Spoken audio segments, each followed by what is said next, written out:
네, 기도하고 시작하겠습니다. 사랑하는 하나님, 참으로 감사를 드립니다. 주의 이름으로 모였사오니 저희들을 붙들어 주시고 주님의 풍성한 생명으로 인도하여 주시옵소서. 예수님의 이름으로 감사하며 기도드립니다. 아멘. 네, 책으로는 17쪽을 보도록 하겠습니다. 네, 17쪽 2번 겸손하며 이 책에 묘사된 수련을 실천하라는 짤막한 보면 이렇게 보도록 하겠습니다. 연약한 피조물이여 위를 올려다보며 자신이 어떤 존재인지 살펴보십시오. 당신은 어떤 존재입니까? 어떻게 주님의 부르심을 받을 자격을 얻었습니까?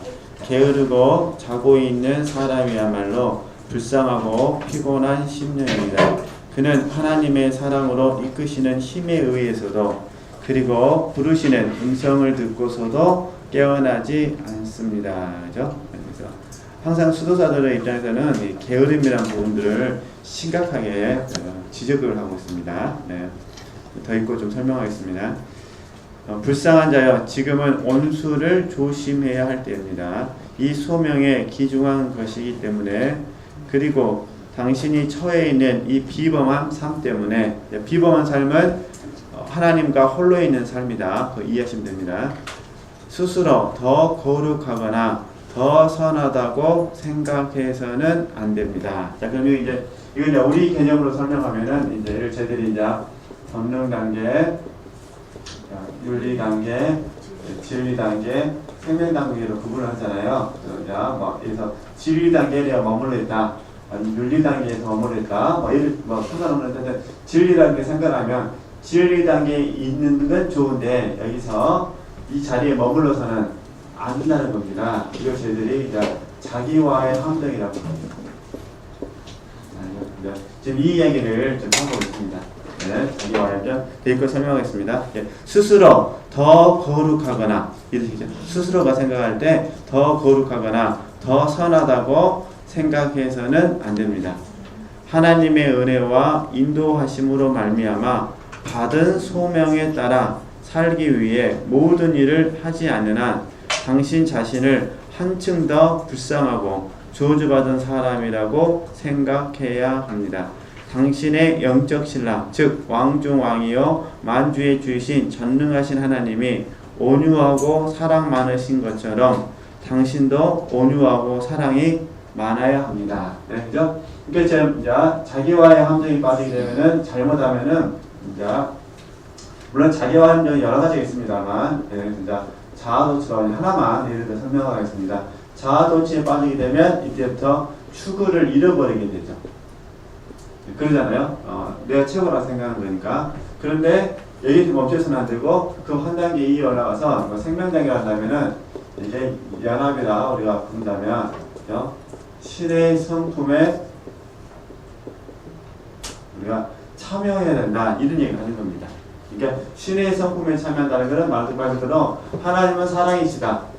그리고 우리가 그 사랑의 자리에 이르려고 소원을 드려야 된다, 그 말입니다. 하나님은 온유하시다.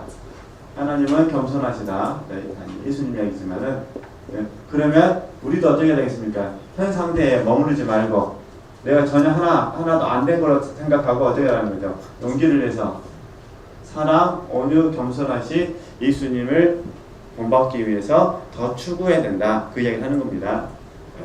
그렇게 이해하시면 되시고요. 당신과 동등하게 되기 위해서 자신을 낮추시는 것이 그분의 소원이었으면, 예수님 얘기시잖아요, 그죠? 자기 양떼 중에서 당신을 선택하여 특별한 제자로 삼으려는 것이 그분의 뭐였다는 거죠? 뜻이었습니다. 그 후에 그분은 당신을 이 목장으로 데려가셨습니다. 그곳에서 당신은 그분의 달콤한 사랑을 먹고 살게 됩니다. 이것이 당신이 유업으로 받은 약속, 하나님 나라의 약속입니다. 그죠? 문제는 이제 우리의 관심은 어찌됐든 지금 저자가 이야기하신 부분은 저와 여러분은 계속해서 뭘 해야 된다는 거죠? 정지해야 된다는 말입니다. 정지. 계속해서 절대로 멈추시면 안 됩니다. 잠깐 쉬시는 건 괜찮습니다. 잠깐 쉬시면 괜찮은데 멈추시면은 이제 큰일 납니다. 아시잖아요. 멈추면 그때부터 뒤로 물러나는 것밖에 없습니다. 그렇죠? 그러니까 방법은 절대 멈추시면 안 됩니다. 특히 뭐 친구들끼리 같이 영성훈련 받으면은 아시잖아요. 나는 멈추고 있는데 다른 사람하고 달려가고 있으면은 나중에 구강만 나오는 구강만. 뭐 하시냐고 지금. 그래서 절대 멈추시면 안 된다는 거. 그러면 이제 그 다음 테마는 뭐냐면은 이거예요. 저와 여러분이 하나님의 나라를 유혹으로 받는다고 지금 약속을 받았습니다. 그죠? 갈라디아서 5장 말씀도 그렇습니까요. 약속을 받았는데 만약에 멈추게 되면 어떻게 되느냐? 이 약속을 우리가 받지 못하게 됩니다. 그 이유가 뭐냐면은 정진하지 않으면 나도 모르는 사이에 육체의 일을 구하게 되어 있습니다. 나도 모르는 사이에. 물론 이제 고의적으로 하는 사람도 있겠죠. 그러나 이제 보편적으로 봤을 때 자기도 모르는 사이에 육체의 일을 하고 있습니다. 그러면 육체의 일을 하게 되면 어떻게 되겠습니까? 하나님의 나라를 유업으로 받지 못한다고 갈라디아서 5장에서 말씀하고 있기 때문에 육체의 일을 하고 있는 동안에 하나님의 나라를 받는 유업의 약속은 있지만 약속의 수혜자가 될 수 없다는 것입니다.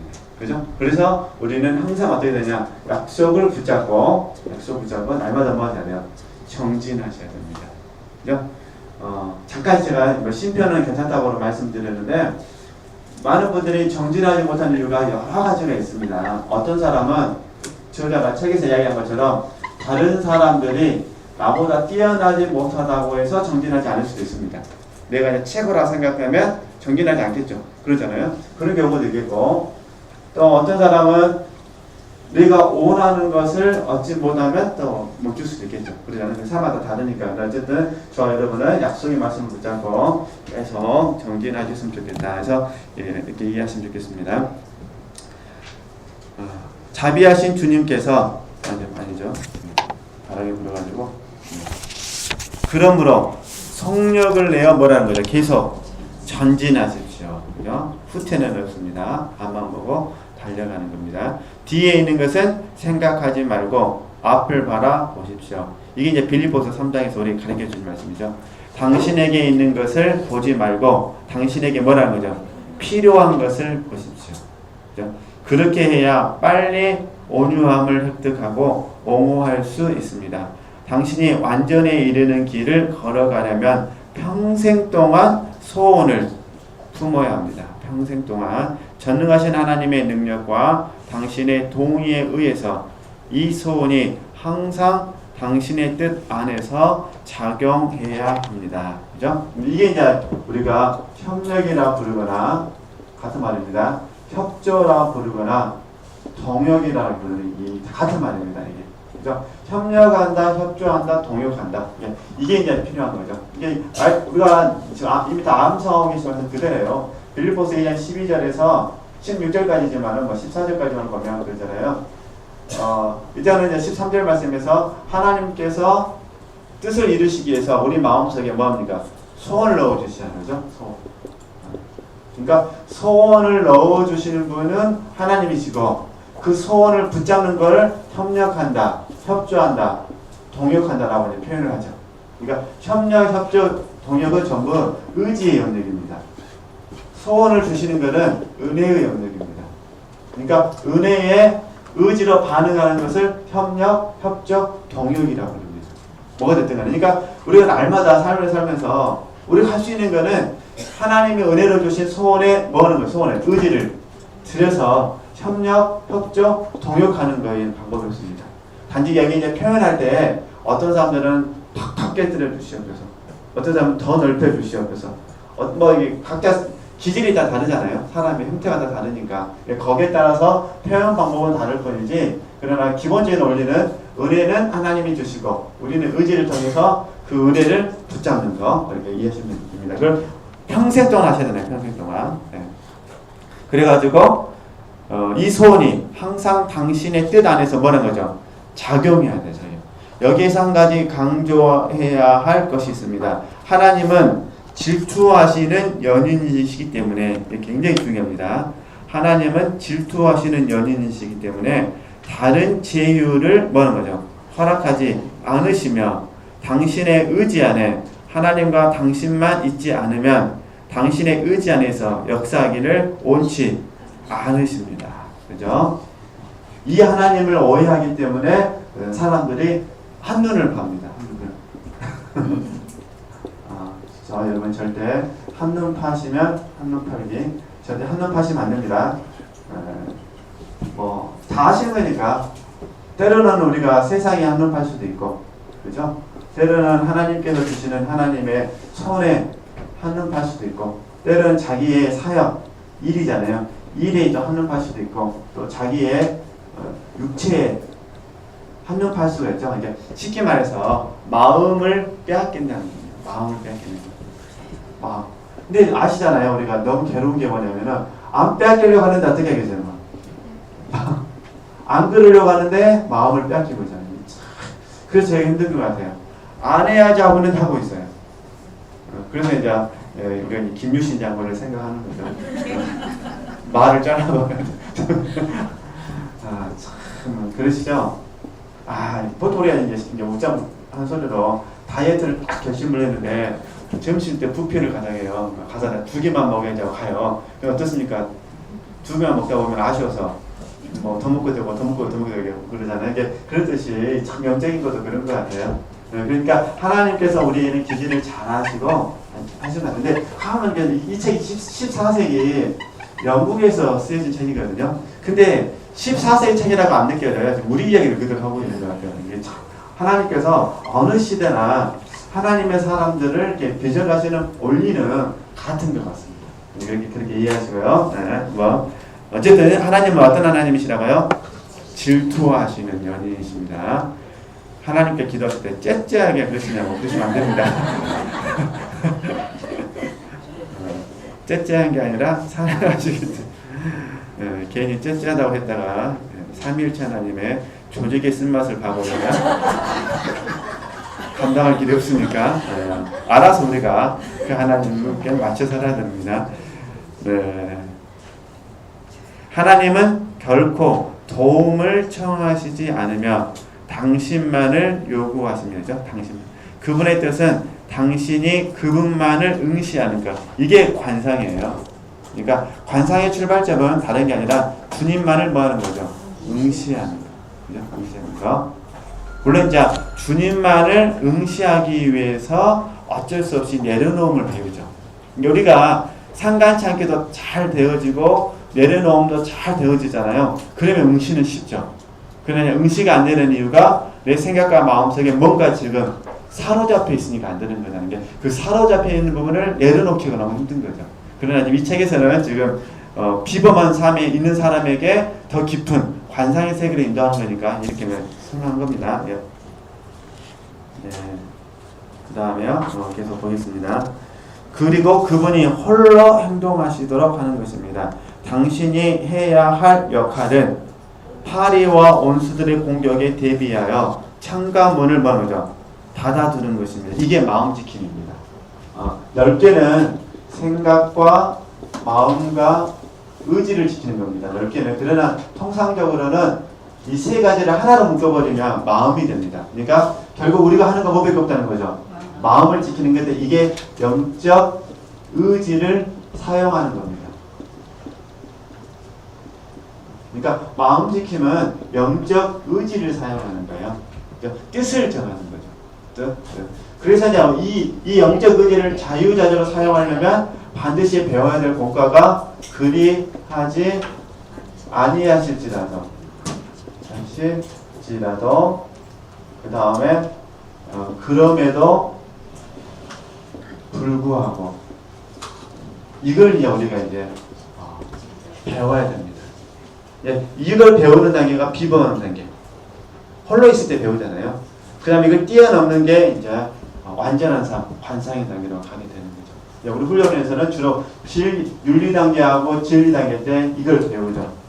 그리하지 아니하실지라도 그럼에도 불구하고 올소이다. 이렇게 된 것이 아버지의 뜻입니다.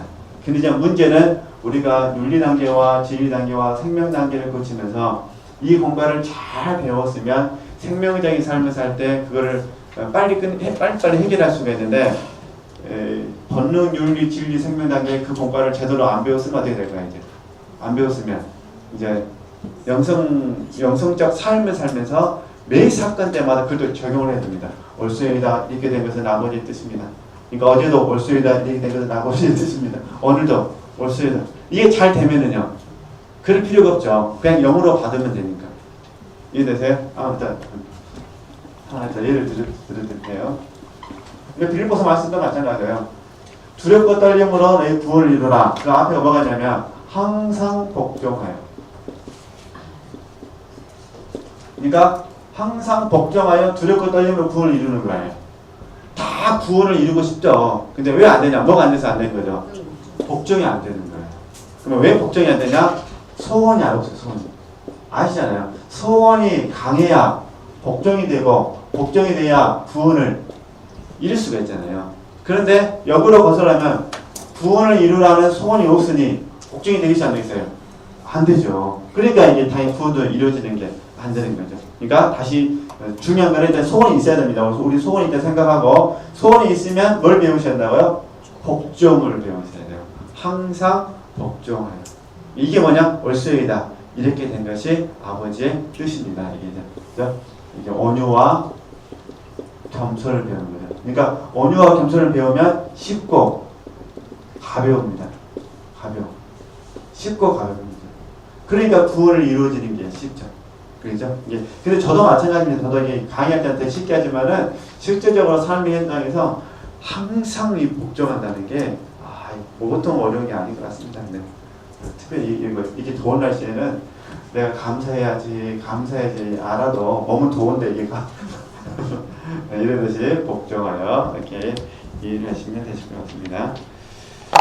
어쨌든 우리가 할 수 있는 거는 창하고 문을 뭐 해두자고요? 닫아두자. 그러면 이제 그래서 수도사전은 어떻게 하느냐? 이 공과를 잘 배우기 위해서 어떻게 하냐? 몸을 복종이라 했잖아요. 몸을 복종시키는데 이게 훈련입니다. 훈련. 그래서 이 삶을 체계적으로 정례화 시켜버립니다. 그러니까 우리 지체들도 마찬가지입니다. 우리 지체들께서도 이 영적인 진보를 잘 이루려면은 우리 삶 자체를 정례화 시켜야 돼요. 그죠? 아침에 일어나면 딱딱딱 해야 될 거, 점심 먹고 딱딱딱 해야 될 거, 저녁 먹고 딱딱딱 해야 될 거, 수다 떠는 건 하루에 20분만 딱 이렇게. 근데 성령의 인도하심을 따라 수다를 떠나버리면 큰일 납니다. 이게 성령의 인도하심인지 소욕의 인도하심인지 모르니까. 그죠? 그렇게 해서 스스로가 컨트롤을 하지 않으면은 이 훈련의 리듬이 깨지거든요. 훈련의 리듬이 깨지면 그거 회복하기가 너무 어렵습니다. 이게 마찬가지예요. 기도를 며칠 쉬면은 다시 기도하기가 너무 어렵고, 책 읽는 거를 며칠 쉬어버리면은 다시 책 읽는 게 너무 힘들고, 뭐든지 다 그러잖아요. 빨래도 그러시잖아요. 그때그때 할 때 편하시지만은 쌓아놓고 하려면 어떠세요? 힘드시잖아요. 뭐든지 그게 이 몸이라는 게 하여튼 그렇게 돼 있는 것 같아요. 그래서 이렇게 이해하시고 지체들께서 한번 이 방법을 적용하시면 됩니다. 계속 보도록 하겠습니다.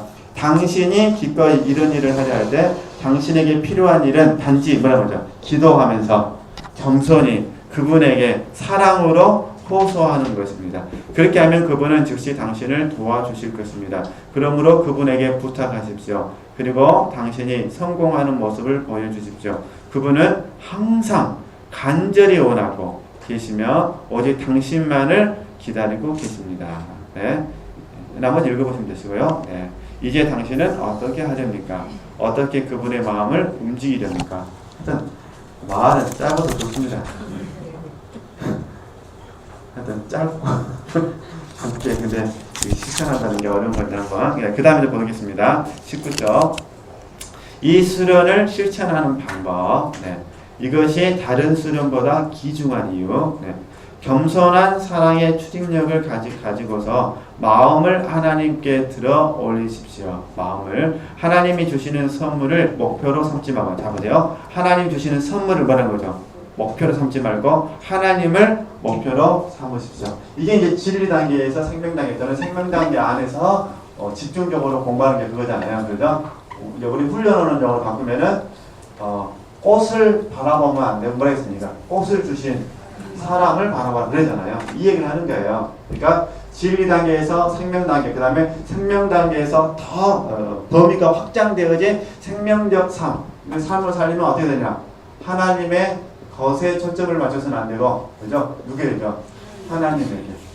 하나님의 것은 은사잖아요, 그죠? 은사에 초점을 맞추면 안 되고 은사를 주신 하나님에게 초점을 맞춰야 되죠. 그죠? 그러니까 하나님에게 초점을 맞춘 사람은 은사가 나타나냐 안 나타나냐에 관심이 없어집니다. 누구만 있으면 되니까요. 하나님만 있으면 되니까. 그죠? 이렇게 적용하는 겁니다. 보겠습니다. 네. 하나님 외에 다른 것을 생각하지 마십시오. 그리하면 당신의 이성이나 의지가 하나님 외에 다른 것에 작용하지 않을 것입니다. 하나님이 지으신 모든 피조물과 그 작용을 잇기 위해서 당신이 할 수 있는 모든 일을 행하십시오. 당신의 생각이나 갈망이 그것들을 향하지 않게 하십시오. 그것들에게 관심을 갖지 말고 내버려 두십시오. 이것이 하나님을 기쁘시게 하는 영혼의 행위입니다. 모든 성인들과 천사들은 기뻐하며 힘을 다해 그 일을 계속하도록 도와줄 것입니다. 당신이 그 일에 착수하면 마귀들은 불같이 화를 내며 할 수만 있으면 그 일을 파괴하려 할 것입니다. 세상에 사는 모든 사람들이 이 수련을 통해서 얼마나 큰 도움을 받는지 모릅니다. 이 수련에 의해서 연옥에 있는 영혼들의 고통이 완화되면, 우리는 연옥을 믿지 않으니까 그냥 넘어가겠습니다. 당신은 깨끗해지고 고결해집니다. 영혼이 간절히 원하는 상태에서 은혜의 도움을 받아 행할 때에 그 수련은 가장 쉬운 수련이 되며 매우 쉽게 성취할 수 있습니다. 그렇지 않으면 이 수련을 하기가 어려울 것입니다. 자, 다시 이 부분 좀 더 보충해 설명하겠습니다. 우리가 지식적으로는 저도 마찬가지고 우리가 예수 그리스도를 아는 지식이 가장 고상하다라고 우리는 다 고백하고 있습니다. 가장 고상하다라고 고백을 하고 있는데, 이제 우리 편에서는 진짜예요. 우리 편에서는 이제 하나님께서 보실 때는 잘 모르죠. 진짜인지 아직은 좀 2% 부족한지는 하나님은 아시는 거니까. 그러나 우리 편에서는 진짜죠. 우리 편에서는 이게 진짜 소원이에요. 그런데 이제 하나님께서 보실 때 이 소원이 진짜인지 아닌지를 하나님께서 확인하셔야 되잖아요. 확인하실 때는 어떻게 하시냐? 이게 이 부분이에요. 권한을 주시죠. 아니면은 은혜를 주시죠. 뭐가 됐든 권한을 주시고 은혜부터 얘기할까요? 은혜를 주시면 어떻게 되냐? 예수 그리스도를 아는 지식이 가장 고상한 사람은 은혜 받으면 은혜에 초점을 두는 것이 아니라 은혜의 목적에 초점을 둡니다. 은혜의 목적. 그러니까 은혜의 어떤 내용물에 관심을 갖는 것이 아니라 은혜의 목적에 관심을 갖습니다. 그죠? 이 목적에 관심을 갖는 사람은 이제 통로로서 삶을 잘 살게 될 것입니다. 그런데 은혜의 목적이 아니라 은혜의 내용에 관심을 갖게 되면 가장 뭐가 되어버리냐? 이게 되어버립니다. 그러니까 주님을 아는 지식이 가장 고상한 것이 아니라 은혜의 내용이 가장 고상하게 됩니다. 그 순간만큼은. 왜냐하면 내 마음이 지금 어디에 가 있으니까요. 은혜의 내용이 가 있기 때문에. 그죠? 하여튼 은혜의 내용은 사람마다 다 다르잖아요. 그죠? 어떤 분에게는 커피 한 잔이 은혜의 내용이 될 수도 있고, 어떤 분은 1억이 은혜의 내용이 될 수도 있고, 어떤 분들은 30몇 평짜리 집이 은혜의 내용이 될 수도 있고, 사람마다 다 다르니까. 지족과 자족을 배운 사람하고 안 배운 사람도 다 다르지 않겠습니까? 또 사업을 한 사람하고 안 한 사람은 다르죠. 그잖아. 사업을 한 사람에 비해서는 500만 원 받았다. 양이 안 찰 수도 있지 않겠습니까? 주님 한 1000만 원을 주셔야지. 이럴 수도 있으니까.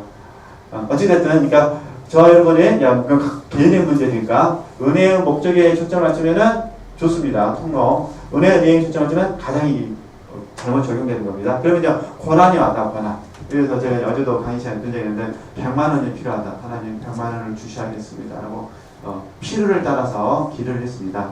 처음에는 필요로 기도를 했어요. 좋아요. 아이고 하나님 필요를 따라 응답해 주신다니까 내가 구하라 찾으라 두드리라는 말씀을 의지해서 기도합니다. 기도했습니다. 필요를 따라 막 기도를 했어요. 막 기도를 하다 보니까 안 주시네.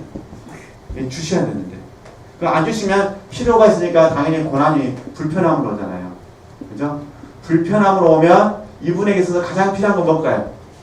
주님일까요? 100만 원일까요? 100만 원이죠. 솔직하게 말하면 불편하니까. 육체편에서 얼른 불편해 보여줘서 그게 없어졌으면 좋겠어요. 그죠? 자녀 문제도 마찬가지예요. 자녀의 양육을 위해서 사랑으로 기도했습니다. 기도했는데 계속 힘들으니까 몸이 그냥 불편한 정도가 아니에요. 그냥 죽기 일부지 살 소망이 끊어졌어요. 그러면 지금 내가 살 소망이 끊어져서 주님은 계셔요, 안 계셔요? 계신데 살 소망이 끊어져도 주님만 의지하면서 이겨내야 되는데 이제 그걸 안 하고 싶어. 왜냐하면 이미 생각과 마음은 자녀라는 문제로 인해서 완전 불편해졌기 때문에. 그러면 그 순간에 뭐가 돼버린다는 거죠? 자녀의 문제가 가장 고상한 것이 된다는 거죠. 이게 마음을 빼앗기는 거예요. 그럼 목회자들도 있어요. 목회자들은 일에 빼앗겨버리죠. 일을 하다 보면 사역. 그죠? 솔직히 사역이 얼마나 좋은 겁니까? 객관적 구속사에서 하나님 나라에 참여되는 거잖아요. 그러니까 막 하나님 막 주시하겠습니다. 막 기도했습니다. 하다가 이게 안 되네. 그 사역대로 안 되면 당연히 사역자는 불편할까 불편하지 않을까요? 불편하죠. 불편하다 보니까 실수를 하죠. 그럼에도 불구하고 안 떠나는 성도들에게 푸념을 한다거나 하소연을 한다든가 당신들이 충성 안 하니까 이렇게 말해버리면 함께 있는 사람도 열 받아요, 안 받아요? 계속 잘해보십시오. 떠나버리죠. 그렇게 되잖아요. 그러니까 그분에게 있어서는 그 순간만큼 뭐가 돼버리는 거죠. 이게 사역이 가장 되는 거죠. 그렇죠? 근데 바울의 일이 뭐냐면은 감옥에 있으면서도 솔직히 얼마나 불편하겠습니까? 눈도 안 좋은 사람이. 물론 감옥이라는 것이 우리가 생각하는 감옥은 아니지만 집에서 감금당한 거니까 그래도 얼마나 힘들겠어요. 그냥 방에만 있고 밖에만 하고 그 울타리를 못 나간다고 생각하면 힘들지 않을까요? 힘들 것 같아요. 에어컨도 없던 시대에 텔레비전도 없고 그러잖아요. 저는 아직도 호텔에 적응이 안 돼가지고 호텔에서 가만히 있으라면 미쳐버리겠어요.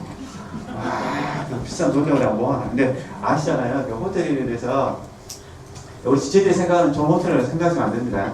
그냥 담배 피시고 이런 분들까지 막 쓰는 호텔이나 제가 담배를 피면 그 냄새가 향기로울 텐데 담배도 피지 않은 상태에서 믿으시죠. 문 열면은 차가 도로가예요. 문 열면 차가 왜 그러고 그냥 에어컨처럼 우리처럼 저런 에어컨이 아니라 60년대 70년대 강공수 에어컨 있지 않습니까? 그렇게 있으면은 이 사람 환장가 들어서 비행기 타고 가갖고는 막 도금 전하고 이제 올 때쯤 되면은 하루 내가 뭘 하루를 더 했을까? 빨리 집에 가야 되는데. 그게 몸이라는 게 그렇더라고요. 근데 그렇게 해서 몇 년을 사셨으니 그런 상태에서 성도들이 영적으로 문제가 있다는 말을 들었을 때 바울 성격상 어떻게 했습니까? 쫓아가고 해결해줘야 되는데 지금 해요 못해요? 못하니까 그냥 화병 나니까 편지 쓰는 거죠. 써가지고 누굴 보낸 거죠. 그냥 디모데를 보내는 거예요. 디도를 보내고 마음 같아서 내가 가고 당장 해버리고 싶은데 그런데 모든 환경을 다 뭘로 만들어낸 거죠? 주님을 아는 지식으로 다시 보내더라. 이걸 우리가 배우셔야 되는 지금 이 얘기를 하는 겁니다. 다른 얘기는 아니고요. 쉽게 이제 설명하기 위해서 말씀드렸습니다. 자, 그럼 계속 보겠습니다. 네. 그러니까 우리는 결과에 초점을 맞춰서는 안 되고 다 배우셨던 것처럼 우리는 결과에 초점을 맞추시면 안 되고 반드시 뭐 해야죠? 과정에 초점을 맞추셔야 된다. 결과가 아니라 과정이다. 결과 생각하면 할 수 있는 거 진짜 아무것도 없습니다. 결과 생각하면은 마지막에 연민이 들어옵니다. 여기에게는 그 참 좋은 말씀이 전도서죠. 다 살아본 결과 아무것도 아니더라. 참 나쁜 사람이에요. 자기는 다 해보고 다 해보고 나서 우리는 해보지도 않았는데 그러니까 우리는 그 말씀 읽고 뭐 해야 돼요? 아멘. 해보지도 않으면서 솔로몬처럼 이게 저도 참 이게 힘들어요. 지금은 안 그러는데 이전에 그 성경 가지고 강의할 때 목사님 맨날 나보고 전도서 하래요. 전도서. 아가서는 당신이 해버리고. 그럼 솔직히 그때 제가 30대잖아요. 30대인 제가 50대, 60대, 70대 앞에서 뭔 얘기를 하는 거죠? 전도서를 가르치잖아요. 헛되다. 왜 헛되냐? 죽음 앞에서. 이게 30대가 죽음이야 이랬다니 참 은혜가 두려주신 지체들 때문에 제가 살아있지. 네, 그 솔로몬 이야기가 이거죠. 결과에 초점을 맞추니까 아무것도 없더라. 결과. 그러나 과정이 뭐냐면은 그럼에도 불구하고 창조주 하나님께서 오늘 하루 삶을 사는 우리에게 일락을 주시니 너무 감사하다. 이게 과정이잖아요. 네, 그렇게 이해를 하시면 좋겠습니다. 그 다음에요. 네. 이제 드디어 이제 어둠에 대해 좀 설명이 나오니까 좀 설명하겠습니다. 그러므로 그러한 갈망을 느낄 때까지 계속 노력하십시오.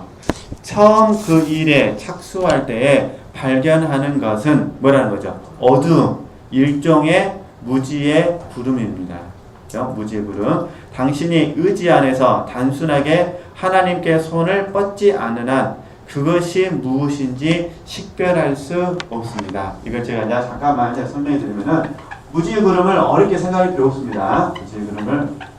자, 그러면 이 의미들을 잘 이해해 주셔야 됩니다. 자, 사랑 안에서 지금 영적 추구를 하는 겁니다.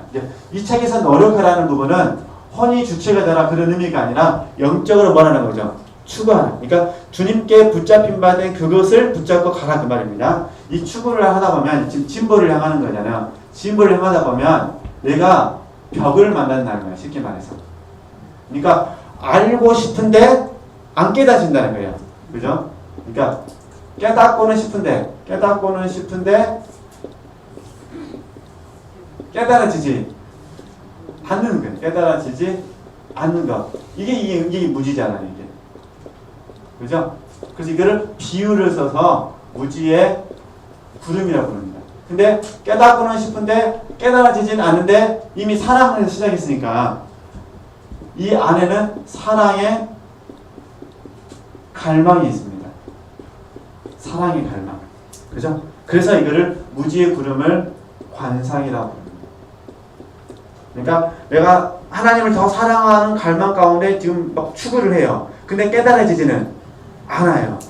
이게 이제 우리가 할 수 있는 거. 깨닫게 해주시면 이게 확 밝아지죠. 그죠? 그래서 관상이 이제 두 종류로 나눠지는데 능동적 관상과 수동적. 이게 능동적 관상은 내가 알려고 하는 거, 깨달으려고 알려고 하는 거. 수동적 관상은 알게 되는 거. 그러니까 능동적 관상까지가 어렵죠. 알게 되는 거는 쉬워요. 왜냐면 하나님의 은혜로 되는 거니까. 계시로 하는 거니까 이렇게 합니다. 그래서 우리는 날마다 사랑 안에서 추구하려고 하면 반드시 뭘 만난다고요? 벽을 만난다. 그 벽을 뭐라 불러보자는 거죠? 무지라 부르자. 근데 이 무지는 좋은 거예요. 왜냐면 사랑 안에서 사랑의 갈망의 표현이니까.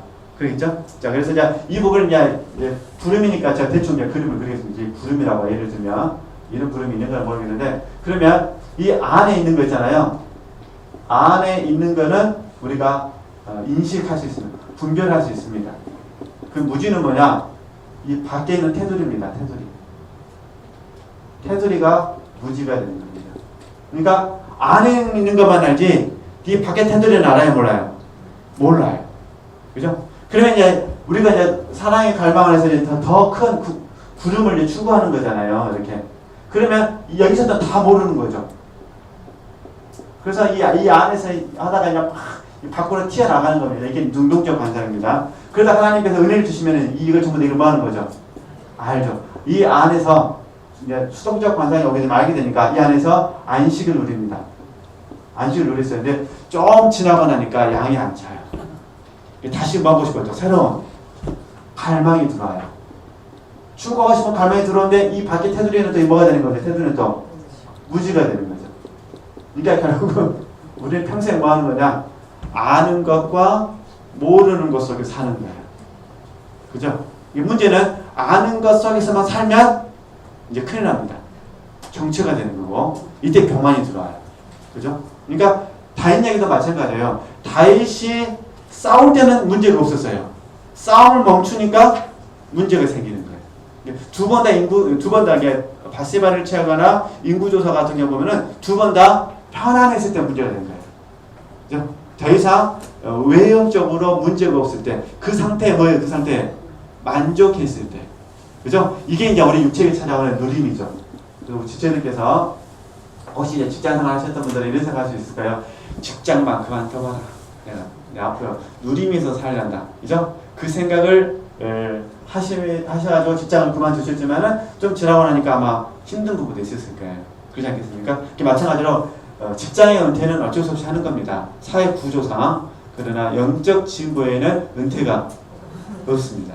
영적 진보의 은퇴가 시작되면 바로 육신이 확 나오게 되고 그러다 그걸 더 방치해 두면은 이제 늙은 선지자가 되어버립니다. 그러니까 육체의 직장에서의 은퇴는 있는데 영적 은퇴는 있으면 있어요, 없어요? 없어요. 만약에 영적으로 은퇴하면 어디로 간다고요? 늙은 선지자가 갑니다. 저도 옛날에 이런 원리를 몰랐을 때는요, 그 열린교회에서 어디 은퇴하고 나도 모든 걸 다 내려놓고, 문서도 다 내려놓고, 홀가분하게 유럽도 다니고 놀까 생각했었는데요. 그렇게 놀러 다니면 뭐가 찾아온다고요? 늙은 선지자가 되어버립니다. 근데 아시잖아요. 제가, 물론 이경 목사님 더 그러시겠지만은, 제가 만약에 늙은 선지자가 돼도 저를 불러줄 때만 있으면 거짓말은 아닙니다. 왜냐하면 경험한 것만 이야기하니까, 아는 것만 이야기하니까, 그죠? 근데 앉아있는 사람이 다르면 문제가 없습니다.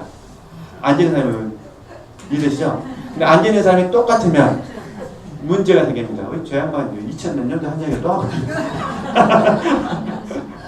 이렇게 됩니다. 거기다가 우연히 노트를 봤어요. 토시아 나트리가 똑같네. 이러면 이제 문제가 됩니다. 네. 그래서 그런 부분이 있다는 거. 네.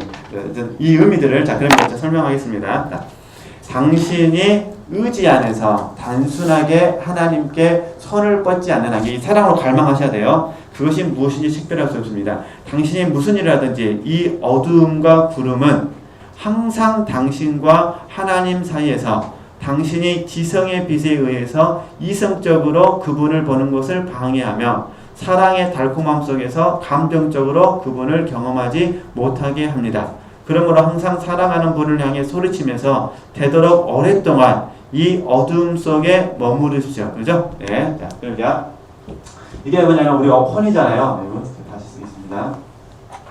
혼의 생각과 마음과 의지, 이게 주인이 되어서 하나님을 인식하려고 하는 건 절대로 안 된다 그 말입니다. 오직 그러면 뭘 해야 되냐? 영을요. 영이 성령의 계시함 속에서만 하나님을 이해할 수 있다. 지금 이 이야기를 하고 싶은 거예요. 그러니까 하나님께서 어떻게 하셔야 돼요? 생각과 마음과 의지를 가지고 하나님을 인식하려고 하는 이 순간에 이걸 전부 다 이렇게 무지를 주셔가지고 철저하게 하나님의 은혜로만 된다는 걸 가르쳐주기를 원하신다는 겁니다. 이렇게 예식을 좀 계속 보겠습니다. 그러니까 보세요. 지성의 빛, 이성 안 됩니다. 사랑의 달콤함 속 감정, 느낌 안 됩니다. 그죠? 그러니까 이성으로도 안 되고 지식으로도 안 되고 느낌으로도 안 되는 겁니다. 그죠? 뭘로만 되냐? 하나님의 은혜와 그 은혜를 믿는 믿음 안에서만 됩니다. 믿음 안에서. 그러면 능동적 반성은 어떻게 하느냐? 이대로예요. 은혜와 믿음과 영적 지식 안에서 그냥 그대로 충성하는 거예요. 그대로 충성하는 거예요. 오늘 성령이 내게 비침을 주지 않았다 하더라도 우리가 하나님 은혜를 받으셨잖아요. 믿음이 있잖아요. 임마누엘 하나님. 그죠? 내게 지금 역사하지 않으셔도 그분 나와 함께 하시니까 믿음 안에서 내가 배운 영적 지식 가지고 사는 거예요. 기도하라 하시면 기도하고, 그죠? 감사하라 하셨으니까 감사하고, 기뻐하라 하셨으니까 기뻐하고, 충성하라 하셨으니까 충성하고, 성경 읽으라니까 읽고, 이렇게 내가 맡은 일을 하는 거죠. 하고 있으면 이게 능동적 관상이고, 하고 있으면 갑자기 여기에 계시가 오죠.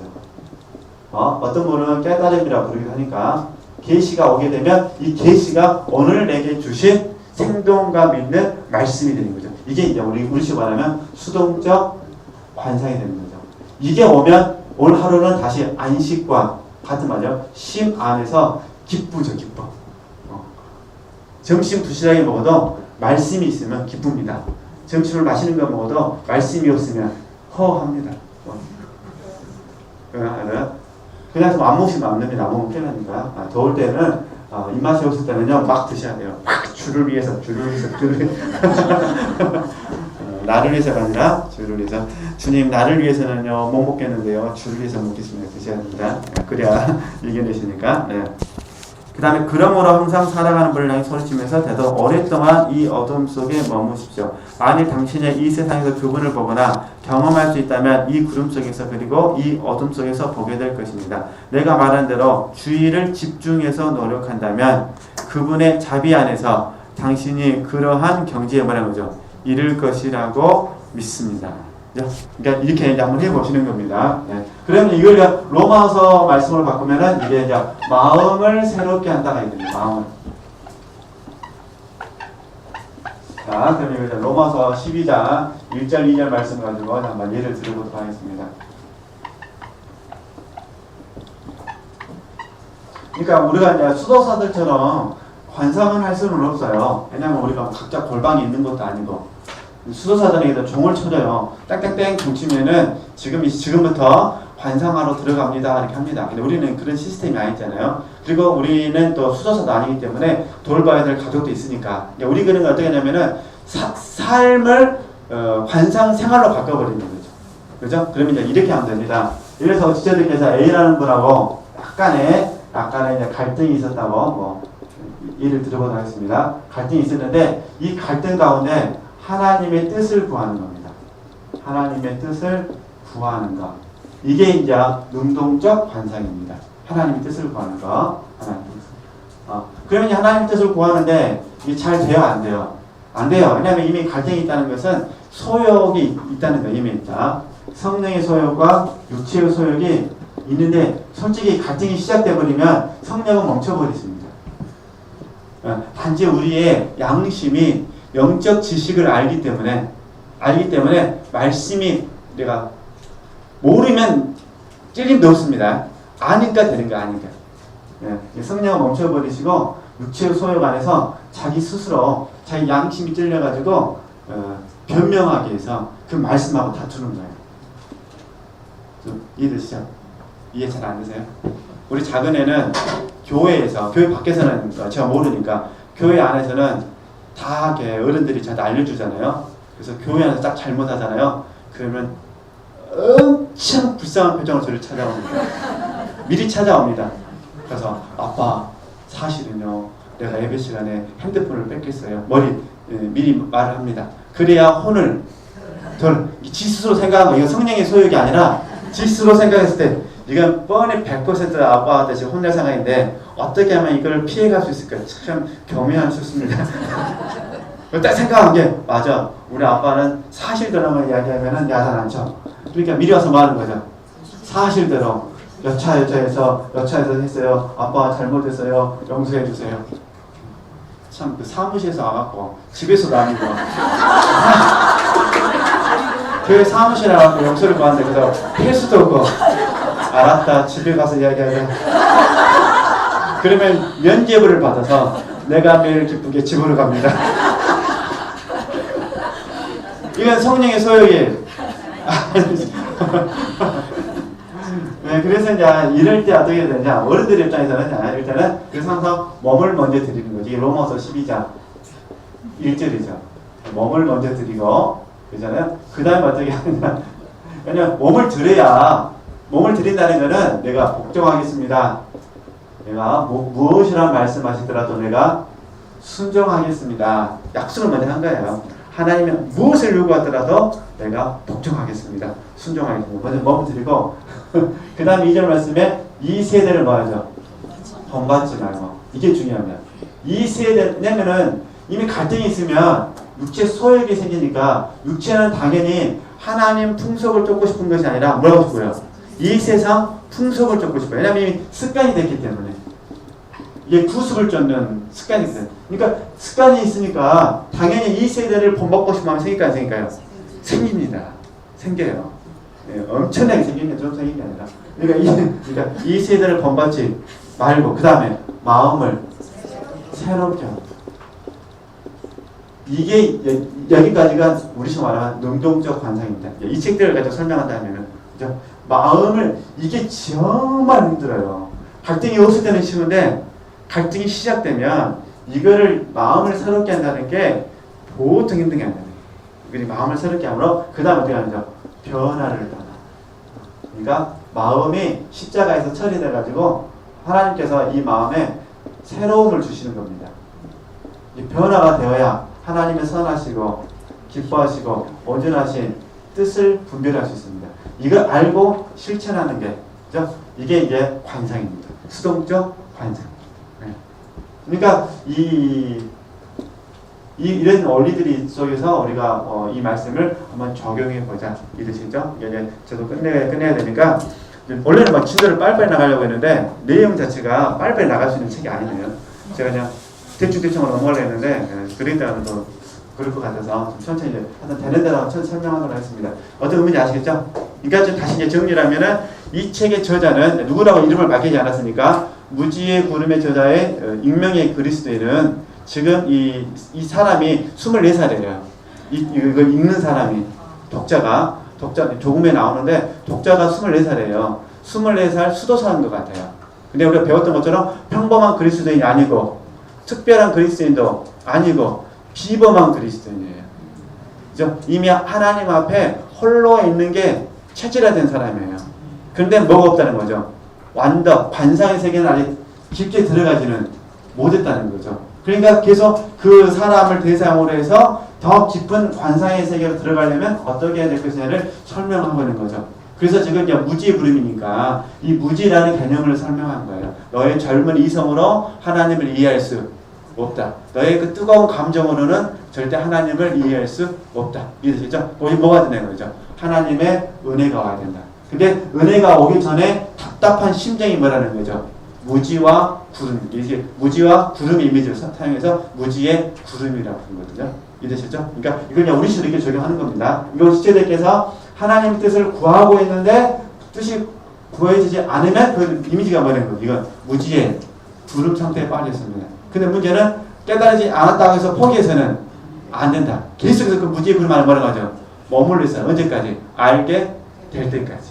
그래야 하나님께서 변화를 시켜주시고 그러면 선하시고 기뻐하시고 온전하신 뜻이 알아지게 되죠. 그러면 이제 우리가 아는 걸로 바꾸면은 어떻게 하나? 하나님의 뜻을 구했습니다. 말하겠죠. 넓혀라. 아니면 육체로 받지 말고 영으로 받아라. 앞으로는 육신의 삶이 그만하고 영적 교제를 해라. 뭐 이렇게 말할 수도 있겠죠. 그러잖아요. 아니면 원수에게는 그래도 선을 베풀어라. 이렇게 한다든가. 아니면은 이렇게 말씀할 수도 있겠죠. 너가 보기에 그는 원수지만 나는 그를 내 자녀로 생각한다. 뭐 이럴 수도 있겠고. 그러면 이제 환장할 노릇이죠. 내가 보기에는 원수예요. 하나님께서 볼 때 그는 당신의 자녀라는 거. 그럼 이제 어떻게 해야 되죠? 사랑해야 되죠. 이렇게 하나님이 설득하시는 방법입니다. 아니면은 하나님께서 더 감동 주시면은 너 말고는 할 사람이 없다. 하시랍니까? 안 하시랍니까? 어떤 하나님의 기쁘신 뜻을 잘 조명받으셨으면 좋겠습니다. 하나님께 영광을